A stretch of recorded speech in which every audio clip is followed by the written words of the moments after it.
Oh, hi! I didn't see you there.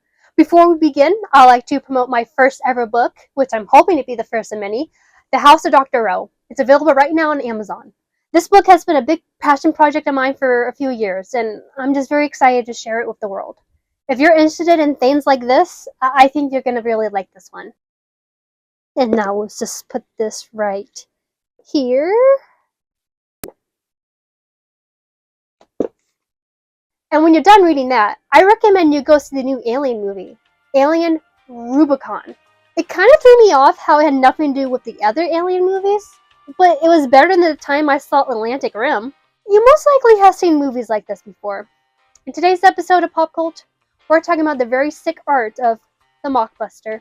If you're one of the lucky few who don't know what this is, the Mockbuster is a low-budget movie that looks and sounds like a more popular movie, and it goes and rides off its success. And it's not like the twin films where two actual movies are just so happens to be similar to each other, but they're competing for the same movie season. I may have to do an episode on that as well. With that cleared up, these Mockbusters are just absolutely bankrupt of any sort of creativity. The type of movies that make you sick just to look at. Things like Ratatouille, Kiara the Brave, Top Kick Panda, and Homeworld. There's a lot for the kids' animated films, and that just makes me extra sad. To make things sadder, these rip-off movies are nothing new. They've been going on for a very long time. Like for Creature of the Black Lagoon, we got Monster Pederos Blancas.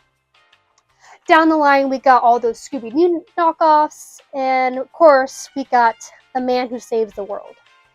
But you might know it as Turkish Star Wars. This is because it just straight up uses footage from A New Hope. How desperate can you be?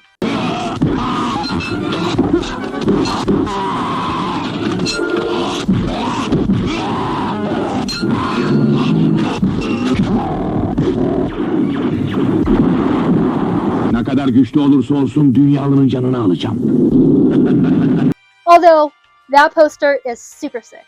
Speaking of desperate, another tactic these makers do is that they make their own movie but market it as if it was a sequel to another movie. Stick with me with this, it's going to get a little confusing. This is like we got the masterpiece that is Troll 2, which is about goblins, while Troll is about trolls. These movies have absolutely nothing to do with each other, but they're considered part of a series. To be even more confusing, when the sequel, Dawn of the Dead, came to Italy, it was recalled Zombie. But Italian filmmakers made their own sequel to that sequel called Zombie 2. And that series continued on while the Dawn of the Dead franchise continued on also. Yes, it's weird and wild. These Mockbusters are so shameless and they're kind of depressing. But they're very fun to talk about.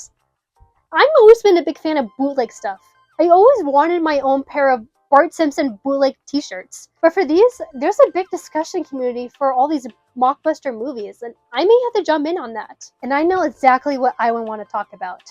During the height of Disney's Renaissance period, there was a lot of imitators, usually in the form of straight-to-DVD crappy movies.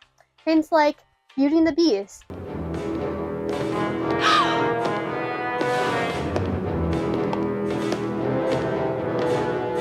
and Aladdin. I'll tell you the story of a Persian boy who had a great adventure and became a wealthy man. He fell in love with a beautiful princess. This is how the story of Aladdin all began. As fate... But what I would want to do is a deep dive on Mando TV's North Korean and Italian joint effort. Already a good sign. Simba the Lion King, released 1995. Gee, doesn't that animation model just look familiar? Actually, a lot of these characters look familiar. This 52-episode series is about a lion named Simba trying to get revenge after his father was killed by his uncle, Shere Khan. Oh, and Bambi shows up, because why not? Are you sure you guys can't stay just a little bit longer? I wish we could, but Simba will be worried. And just how are you getting back to Kilimanjaro? The Eagle King's gonna let us ride on his back. Isn't that neat? Uh-huh. What is this? Watership Down?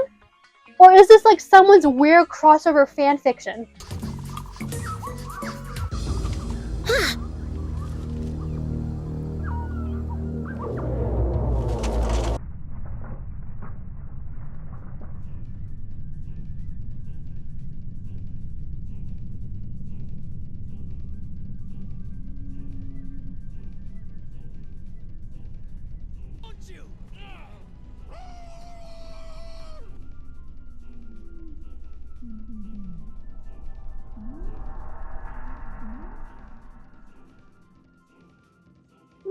on when they made this.